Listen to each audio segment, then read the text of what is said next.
All right. Okay, so we are doing step 9, and we're also going to cover 10 too.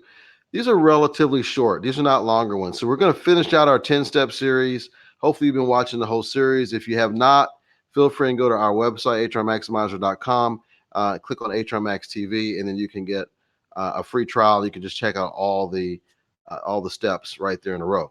So thanks for joining us. Step number 9 is leveraging higher events.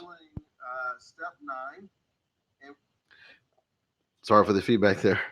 So with step 9, it's leveraging hiring events, and we're going to talk about three main types. You've got your internal, or obviously your own system, your own hospital is putting on this hiring event, and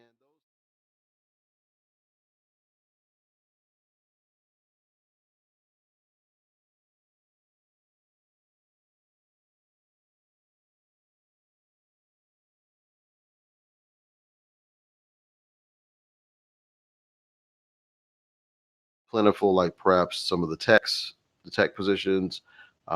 Maybe it's some of the therapists that positions, especially if you have other facilities in the area that you can pull from in terms of local talent.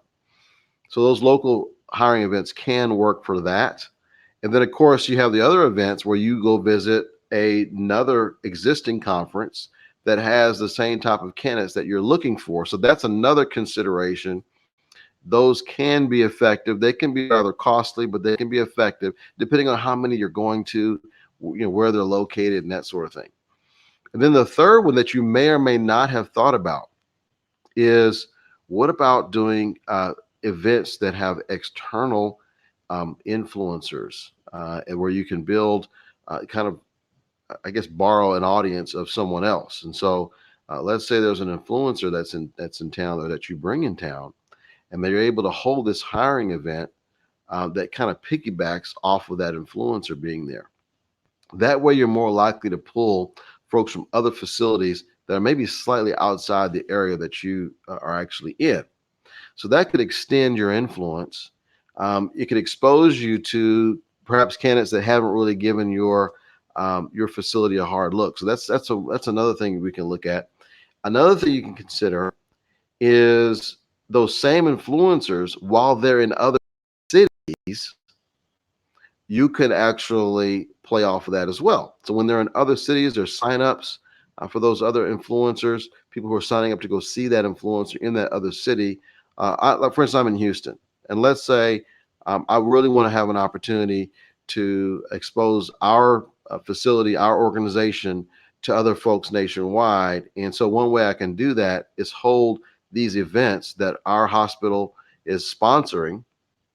If I'm Let's say I'm working for a hospital, let's say our hospital would sponsor this, and it would be an influencer in a totally different area. Perhaps that influencer is in Atlanta. Maybe they're visiting in Florida, visiting in Dallas or California, New York. It could be a whole different market. And so we've got this influencer here that's familiar with your facility. You're sponsoring it, and they're talking about taking a look at your facility. That is another thing that I don't know if you've thought about it, but it is something to give serious consideration to. Now, we've talked about videos in the past, and you can leverage influencers for the videos, and that's great. But just think about giving those folks who follow those influencers the opportunity to see them face to face. That could possibly give you another opportunity to really show your facility to place to people who perhaps had not considered your facility before. Because again, the whole point of this series is to really expand the awareness of what you're doing in terms of recruiting registered nurses, nurse practitioners, physician assistants, other providers such as physicians and surgeons and that sort of thing, and even techs. So if you're looking to try and get folks from all over the country, these are some additional ideas you may want to consider. Yes, you've got your internal hiring events, but that doesn't really expand your national brand. Yes, you can visit other hiring events, and hiring events, they're really usually conferences. Like for instance, if you're going for the OR nurses, you go to the OR nurse conference for AORN. or you may go to the AANP conference for the nurse practitioners. So that's definitely a option, and that's the option you want to explore. And don't just look at the national ones. You can also consider the more local state level ones, and not just the state you're in, right? So I realize it may be a little more work, a little more travel, but usually the cost in participating is a little bit lower. National events, and then also look at the smaller local events, but not necessarily in your locality. So, for instance, I'm in Houston, Texas. Maybe I want to expand my reach out in Florida. So I may go to a Florida association of whatever that is that I'm trying to recruit for, and expose, our facility to them.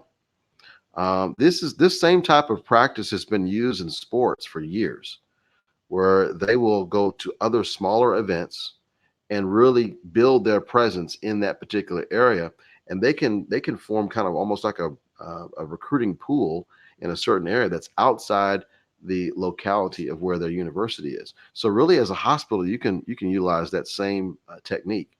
And then the third point, just going back into that, is using the influencers. So maybe at a future date, we'll do a little more of a detail on influencers and how we can perhaps leverage that, because it is, I realize, probably a new concept for you. So we'll probably spend some more time on that, especially if you put some comments in there that you'd like to know more about that portion of recruitment. That's something we've actually started to do relatively recently. Okay, now let's go into the metrics. And by the way, if you have any questions, feel free and put them in the comments. I'm more than happy to field those. Now let's talk about the tracking. What is it important to track? Well, we found that. Oh, by the way, hi, Maud. Appreciate it. Hope you can hear me. Can you hear me okay? If you could put that in there. Um, One of the things that we have also come across is different facilities track different things when it comes to recruiting. I'm going to give you a few things that may want to think about tracking if you are not already doing this, to make sure that you are following up on these things. Now, one of the most popular metrics that most facilities try and track, they don't always track it, but they try and track it, and that's time to fill. It actually is not a very good metric, in my opinion, to even track. Yes, you can track it, but it's not something you can really do much about, because your time to fill doesn't really expose certain things like how long did it take to get those candidates? How long did those candidates stay in the hopper where they may or may not have been contacted? How long does it take for those candidates to get interviewed and reviewed by the managers and interviewed? And then how long does the offer stage last? See, if you're just tracking, time to fill, it's really it's better than nothing, but it certainly is not a great way to track your recruiting efforts. You want to really break that down further. And if you don't want to make it too difficult, I would suggest go from time to find, and then from time to find to first contact with the candidate, and then go from first contact all the way through the hiring process till they get hired. Um, if you've got the resources for it, break it down even further. Like, how long does it take not only for you to find the candidate and bring them in, like let's say it takes 2 weeks to really get a nice stable of candidates, but during that time, how quickly are you able to follow up with each of those candidates?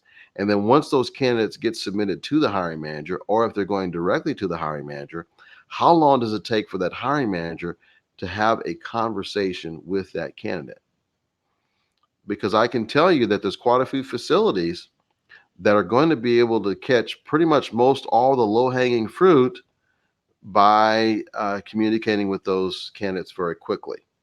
I can tell you, I could send you links to YouTube stories of people who literally heard the next day on their application. Talking about registered nurses, they heard the next day on their application that they wanted to be interviewed. They were interviewed the following day, and the following day after that, they had an offer. So let's say it takes you 3 to 5 business days to respond. They may not even respond to you because they already have an offer. And you're thinking, man, this person just applied, but they're ghosting me. Why are they not even responding? What's wrong with this candidate? Well, it may just be that they already got an offer and it took you too long to get to them. So, if building a national presence is important to you, I would say this is one of the key things you want to track, and not just track the candidates coming in, but how long they're staying in the hopper. Because, see, folks that are local, if you're used to recruiting locally, your time window is longer. Because if a nurse is already familiar with, or a physician, or whoever it is, if they're local and they're familiar with your facility, they know they want to work there, they probably know some of the people who work there already, they have a good idea, they're willing to wait longer than someone else who just saw an ad about your hospital, they decide to apply. And then, so if you're using that same kind of barometer of, oh yeah, we can usually take a week to respond, or we usually able to respond within a couple of weeks. Taking that type of approach is going to really cause you to lose a lot of candidates, and therefore lost money. And the next thing you know, the leadership who approved this for you is going to say, well, I don't think we should do it anymore because we're not getting good results out of this. It's not working for us. Well, maybe the reason why it's not working is um, the same parameters that were used for local searches are being applied to national. You just can't do that, because if you're looking at candidates that are applying for jobs out there, they're going to be more likely to respond if your response time is quicker. I've had several interviews with nurses where they're literally praying about these places that they've applied for, and they're like looking for signs of which one is the place that was a place for them. And the ones that respond the quickest show themselves to be, wait a second, this is a facility that really wants me. Uh, let me take a look at these guys really hard because I'm getting great feelings off this.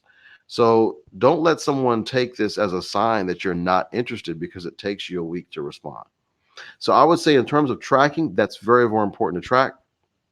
And I would say also, when we're going back to, let's say, the hiring events or any other campaign you're looking at, check those numbers to see if they're moving the needle at all. Are you increasing the amount of candidates? Okay, great, but our hires didn't go up. Well, why didn't our hires go up? Then you look at, okay, here, how long did it take for us to respond once we receive those applications in?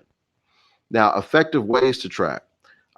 You should have some type of code. It should be separate from your main code on your main site. It should be a code that's specifically for your career site.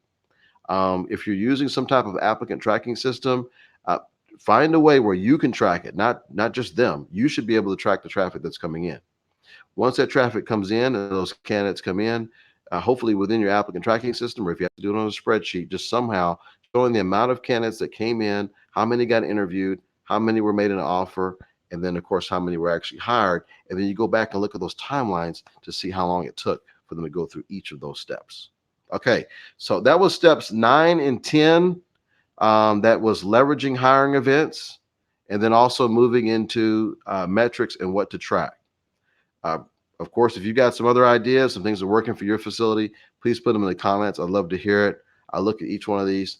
I want to thank you for your time. You completed the 10 steps, which is awesome. I would encourage you to go back through all of the 10 steps.